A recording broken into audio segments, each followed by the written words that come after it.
আজকে যদি ফরেক্স মার্কেটে কেউ ট্রেড করতে চান তাহলে আমার এই মুহূর্তের লাইভ অ্যানালাইসিসটি দেখুন। শুক্রবার সপ্তাহের শেষ দিন, অনেকেই এই সপ্তাহের শেষ দিন মার্কেট ক্লোজিং টাইম, তাই ভয়ে ট্রেড করেন না। আসলে সারা ওয়ার্ল্ড ওয়াইড সোমবারে মার্কেট খোলে এবং শুক্রবার দিন মার্কেট ক্লোজ হয়। এই দুইটা দিন অনেকেই ট্রেড করতে ভয় পান যে মার্কেট ওপেনিং এবং ক্লোজিং টাইমটাতে কখন কী ধরনের ফ্লাকচুয়েশন তৈরি হয়, ভলাটালিটি তৈরি হয়, কী ধরনের লেনদেন হয়, সেটা অজ্ঞতা এবং না জানার কারণে, কনসেপ্ট না বোঝার কারণে এই ওপেনিং ডেট এবং ক্লোজিং ডেট এই দুইটা টাইমে ট্রেড করা থেকে বিরত থাকি। আসলে মার্কেটের কনসেপ্ট যদি বোঝা যায়, একটা সুনির্দিষ্ট সিস্টেম বা স্ট্র্যাটেজি যদি আপনার হাতে থাকে, তাহলে আপনি শুক্রবার বা সোমবার বলে কোনো কথা নাই, যে কোনো দিন যে কোনো সময় খুব সহজেই মার্কেট দেখে বুঝে প্রেডিকশন অনুমান করে তারপরে সেখানে এন্ট্রি করে প্রফিট করতে পারবেন। আজকে শুক্রবার, মাসের প্রথম শুক্রবার, আমরা সবাই সেটা জানি। বড় বড় নিউজ থাকে সন্ধ্যা 6:30 আমাদের বাংলাদেশ লোকাল টাইমে। এই সময় বেশ কতগুলো নিউজ ইম্প্যাক্ট থাকে ইউএস ডলারের উপর। নিউ ইয়র্ক থেকে ইউএস ডলারের উপর বিভিন্ন ধরনের ফান্ডামেন্টাল যে নিউজগুলো আসে, সেটা দেখেই এই ইন্টারন্যাশনাল মার্কেটে শেয়ার মার্কেট বা স্টক বা বন্ড বা কমোডিটি ইন্ডেক্স বা ক্রিপ্টো বা ফরেন কারেন্সি, যাকে আমরা ফরেক্স বলি, এই প্রত্যেকটি সিম্বল বা প্রোডাক্টের বিপরীতে যেহেতু ইউএস ডলার থাকে, গোল্ড, অয়েল সব কিছুর বিপরীতে এই ইউএস ডলারের নিউজ আসার সাথে সাথে মার্কেটে একটা ব্যাপক লেনদেন শুরু হয়। স্মার্ট মানি এই নিউজ আওয়ারে একটা বিগ ইনভেস্ট করে, ফলে একটা হাই ফ্লাকচুয়েশন তৈরি হয়। একদম নতুন নিউবি, অদক্ষ এবং মার্কেটের কনসেপ্ট যারা জানেন না, তারা সাবধান থাকবেন। একটু পরেই যে নিউজ আওয়ার আসছে, এই নিউজ আওয়ারে ট্রেডিং না করে বরং মার্কেটের ফ্লাকচুয়েশন, ভলাটালিটি, লেনদেন, মার্কেটের প্রেডিকশন, মুভমেন্ট, এগুলো স্টাডি করবেন, তাহলে আপনি নিরাপদ থাকবেন। কারণ হলো, একদিকে আপনার ব্যালেন্স খুব সামান্য, আপনি দেখেন আপনার অ্যাকাউন্টের ব্যালেন্স $50, $100 বা $200, এগুলো এই ইন্টারন্যাশনাল মার্কেটে ট্রেড করার জন্য মোটেও পুঁজি না। অথচ এই সামান্য $50, $100, $200 দিয়ে আমরা যখন ট্রেড করতে আসি এখানে, তখন আমাদের একটা এক্সপেকটেশন থাকে যে এখান থেকে আমি $10 বা $20 ইনকাম করব। আসলে বাস্তবে আমাদের একদিকে যেমন অভিজ্ঞতা থাকে না, দক্ষতা থাকে না, মার্কেটের কনসেপ্ট আমরা জানি না, বুঝি না। এই নতুন অবস্থায়, নিউবি অবস্থায় এই $50, $100, $200 ইনভেস্ট করে কিভাবে আমরা $10, $20, $30 প্রফিট করতে চাই, এটা সম্পূর্ণই অবাস্তব এবং একটা বিভ্রান্তিকর চিন্তাভাবনা। এটা থেকে আমাদের বের হয়ে আসতে হবে।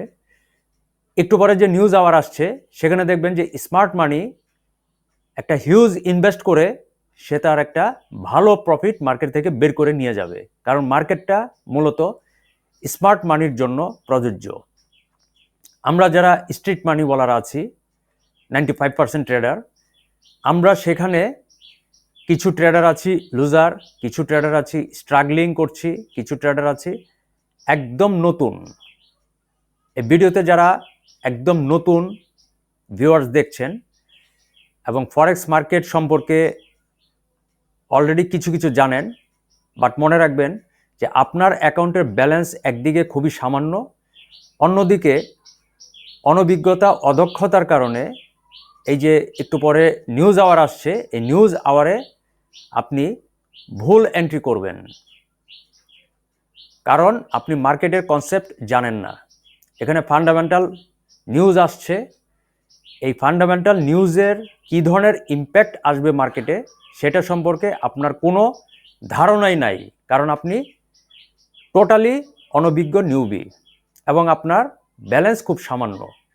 এই অবস্থায় আপনি যদি কিছু প্রফিট করার জন্য অধৈর্য হয়ে কথা না শুনে না বুঝেই এন্ট্রি একটা করে বসলেন এবং সেখানে যদি স্টপ লস 20 পিপ বা 30 পিপ দিয়ে রাখেন, সেখানে দেখবেন মার্কেটে এই নিউজ আওয়ারের কারণে যখন একটা হাইলি ভলাটিলিটি তৈরি হবে, একটা ফ্লাকচুয়েশন তৈরি হবে, মার্কেটে দেখবেন একটা স্পাইক করবে, অর্থাৎ 100 পিপ 150 পিপ, অনেক সময় 70 পিপ 80 পিপ এখানে একটা ভলাটিলিটি তৈরি হয়, অর্থাৎ মার্কেটটা খুব দ্রুত নিউজ পাবলিশ হওয়ার সাথে সাথে একটা ফ্লাকচুয়েশন তৈরি করে, ঘ্যাট করে দেখবেন যে আপনার স্টপ লস হিট করছে, সেখানে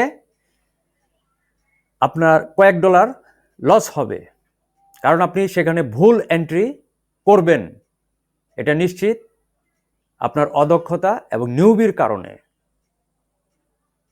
আবার অন্যদিকে স্টপ লস যদি না দিয়ে রাখেন, তাহলে এই হাই ভলাটিলিটি বা ফ্লাকচুয়েশনের কারণে আপনি যেখানে এন্ট্রি করছেন, যদি সেটা ভুল হয় এবং সেই এন্ট্রির বিপরীতে যখন 100 পিপ বা 120 পিপ বা 70-80 পিপ এই মার্কেট বিপরীত দিকে যাবে, তখন আপনার অ্যাকাউন্টের ব্যালেন্স শেষ হয়ে যেতে পারে, কারণ আপনি সঠিকভাবে হয়তো মানি ম্যানেজমেন্ট করতে জানেন না। সেখানে দেখা যাচ্ছে আপনার লট সাইজ অনেক বেশি, সেখানে আপনার ব্যালেন্স অনুসারে আপনার লট সাইজ অনেক বেশি নিয়েছেন, ওভার ট্রেড করতে চাচ্ছেন, প্রচুর প্রফিট করতে চাচ্ছেন এবং এই নিউজ আওয়ারে একটা হিউজ প্রফিট নেওয়ার জন্য চিন্তা করছেন, ফলে আপনার ব্যালেন্স কম থাকা সত্ত্বেও একটা বড় ধরনের লট সাইজ দিয়ে আপনি এন্ট্রি হয়তো করতে পারেন এবং সেখানে স্টপ লস থাকলেও সেটা হিট করতে পারে, ফলে আপনার লস হবে, আর স্টপ লস না থাকলেও একটা বিশাল লস হতে পারে, অথবা আপনার অ্যাকাউন্টের ব্যালেন্স জিরো হয়ে যেতে পারে। তাহলে নতুন অদক্ষ নিউবি অবস্থায় আপনি কেন এই নিউজ আওয়ারের মতো একটা ঝুঁকিপূর্ণ সময়ে ট্রেড করবেন? সিদ্ধান্ত আপনার। আমি শুধু বলে যাচ্ছি যে মার্কেটের বিহেভিয়ার, মার্কেটের যে ক্যারেক্টার, মার্কেটের যে নেচার, আমি বিস্তারিত এই ভিডিওর মাধ্যমে আলোচনা করে যাচ্ছি। কেন আপনার লস হবে? লস হওয়ার অসংখ্য কারণ। এই নিউজ আওয়ারে সবাই খুব সতর্ক থেকে ট্রেড করেন, বিশেষ করে যারা প্রফেশনাল ট্রেডার, তারা জানে যে মার্কেট কখন কোন সময় কী ধরনের মুভমেন্ট করবে, কী ধরনের মোমেন্টাম তৈরি করবে, কী ধরনের নেক্সট প্রেডিকশন তৈরি করবে, এটা স্মার্ট মানি বা প্রফেশনাল ট্রেডার যারা, তারা জানেন। এখন আপনার ব্যালেন্স আছে $50, $100, $200 এবং অভিজ্ঞতা, দক্ষতা, concept, trading strategy, trading system, fundamental analysis, technical analysis তেমন কিছুই জানেন না। এই শূন্য জ্ঞান নিয়ে আপনি এই নিউজ আওয়ারে আসছেন ট্রেড করার জন্য, আপনার লস অবধারিত। আর আপনি তাকিয়ে দেখুন, এই মার্কেট থেকেই এই ট্রেডিং যে নিউজগুলো আসছে, এই নিউজ ইম্প্যাক্টের সময় স্মার্ট মানি এবং প্রফেশনাল ট্রেডাররা এখানে সঠিকভাবে কনসেপ্ট অনুসারে এন্ট্রি করবেন এবং ভালো প্রফিট তারা নিয়ে যাবেন। সেজন্য নিউজ আওয়ারে নতুন অবস্থায় ট্রেড না করে, বরং আপনার লেখাপড়ার সুবিধার্থে, স্টাডি করার জন্য, দক্ষতা অভিজ্ঞতা অর্জনের জন্য চুপচাপ বসে মার্কেটের ফ্লাকচুয়েশন, ভলাটিলিটি দেখতে থাকুন, শিখতে থাকুন। বাট আপনি রিয়েল ট্রেড করা থেকে সাবধান, সতর্ক থাকবেন। এই ফরেক্স ফ্যাক্টরি, এই সাইটটিতে আমরা সবসময় ফান্ডামেন্টাল অ্যানালাইসিস করে থাকি। এখানে দেখুন, এই ফান্ডামেন্টাল অ্যানালাইসিসের জন্য অনেক সাইট আছে, মাই এফএক্স বুক, investing.com, অনেক সাইট থেকে আমরা এই ফান্ডামেন্টাল অ্যানালাইসিসের জন্য নিউজ ইম্প্যাক্টগুলো দেখে থাকি। ট্রেডিং ভিউ চার্টে ফান্ডামেন্টাল অ্যানালাইসিস করি, টেকনিক্যাল অ্যানালাইসিস করি, সেগুলো মিলিয়ে ঝিলিয়ে তারপরে আমরা মার্কেটে একটা প্রেডিকশন অনুমান করি, সেখান থেকে ট্রেড করার সিদ্ধান্ত নেই। এই নিউজে ইউএস ডলারের কিছুটা মূল্য কমতে পারে, এখানে কিছুটা মূল্য বাড়তে পারে, আর এই নিউজে মূল্য অপরিবর্তিত থাকবে। এখানে তিনটা নিউজে অ্যানালাইসিস করলে বোঝা যায় যে একটি নিউজ বলছে প্রিভিয়াস যা ছিল ফরকাস্ট তাই আসবে। এখন দেখতে হবে অ্যাকচুয়াল কি আসে, বেশি না কম। যদি এখানে বেশি আসে তাহলে অবশ্যই ইউএস ডলারের দাম সাথে সাথে দেখবেন একটা হাইলি বেড়ে যাবে, ফ্লাকচুয়েশন করবে, অর্থাৎ ইউএস ডলারের দাম খুব বেশি বেড়ে যাবে। বেড়ে যাওয়ার সাথে সাথে ইউএস ডলারের এগেনস্টে যতগুলো কারেন্সি পেয়ার আছে, স্টক আছে, শেয়ার আছে, কমোডিটি, বন্ড, ফিউচার্স, ইন্ডেক্স বা গোল্ড, অয়েল, সবগুলোর দেখবেন যে দাম একসাথে কমে যাচ্ছে খুব দ্রুত। কয়েক সেকেন্ডের মধ্যে দেখবেন যে 100 পিপ 150 পিপ একটা ফ্লাকচুয়েশন তৈরি করছে। ফান্ডামেন্টাল অ্যানালাইসিসে যদি ইউএস ডলারের দাম বেড়ে যায় তাহলে তার এগেনস্টে যতগুলো পেয়ার আছে সেগুলো দাম কমে যাবে। খুব সহজ হিসাব। সেজন্য ইউরোএসডি H4 টাইম ফ্রেম, এখানে টেকনিক্যাল অ্যানালাইসিস কি বলছে, এখানে সে এই মুহূর্তে একটি রেজিস্ট্যান্স জোনে এসে প্রাইস দাঁড়িয়ে আছে। যদি এই রেজিস্ট্যান্স জোনটিকে পরিষ্কারভাবে ব্রেকআপ করে তাহলে উপরে এখানে আরও একটি রেজিস্ট্যান্স জোন আছে। এই রেজিস্ট্যান্স জোনে সে খুব সহজেই হিট করতে পারে। হয়তো সে এই রেজিস্ট্যান্স জোনে এসে পুনরায় টেস্ট করতে পারে, উইক, টেল বা পিন তৈরি করে আবার পুনরায় এখান থেকে একটা বেয়ারিশ মোমেন্টাম সে করতে পারে। এখন দেখতে হবে যে বর্তমান যে এই বুলিশ রানিং ক্যান্ডেলটি, এটি এই রেজিস্ট্যান্স জোনে ক্লোজ হয় নাকি এই রেজিস্ট্যান্স জোনে এসে সে ক্লোজ হয়, সেই পর্যন্ত এখানে অপেক্ষা করতে হবে। এখন দেখছি যদি এই রেজিস্ট্যান্স জোনটিতে এই ক্যান্ডেলটি ক্লোজ হয়ে বসে,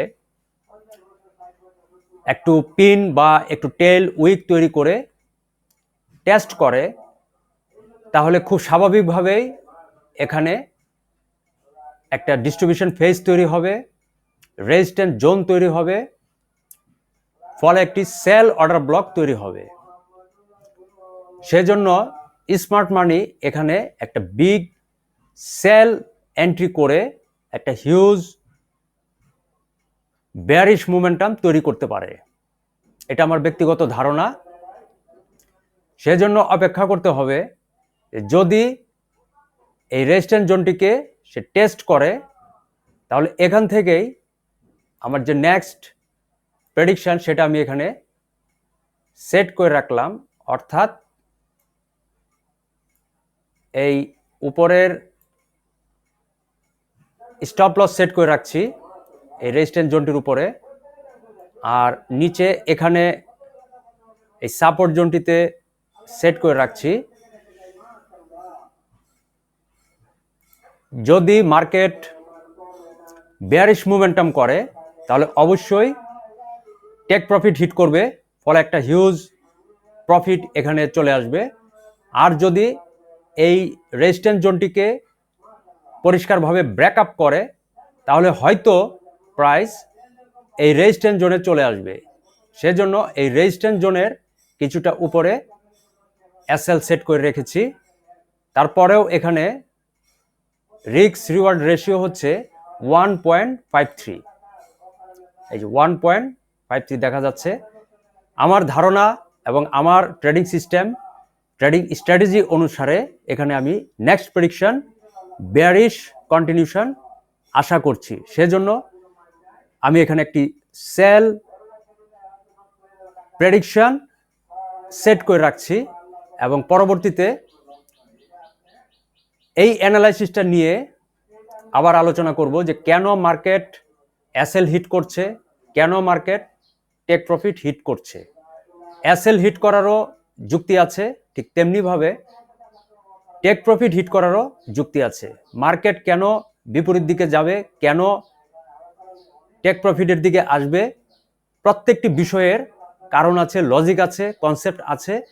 এই কনসেপ্ট অনুসারে এখানে একটা এন্ট্রি সেট আপ করে রেখেছি। দেখি এটা রেজাল্ট কি আসে। সাথে থাকবেন, লাইক করবেন, কমেন্ট করবেন, শেয়ার করবেন, নোটিফিকেশন অন করে রাখবেন যেন এই ধরনের অ্যানালাইসিস দেখে আপনারাও শিখতে পারেন যে আসলেই মার্কেট কেন বিপরীত দিকে যায়, আবার কেন পক্ষের দিকে আসে। অর্থাৎ কখন আপনার এসএল হিট করবে, কারণ কি, আবার কেন আপনার টেক প্রফিট হিট করবে, সেটারও কারণ কি। এই লজিকগুলো প্রত্যেকটি অ্যানালাইসিসের ভিডিওতে শিখতে পারবেন। ধন্যবাদ সবাইকে। নিউজ আওয়ার আসছে এবং নিউজ আওয়ারে সবাই সাবধান, সতর্ক হয়ে মার্কেটের ফ্লাকচুয়েশন দেখেন।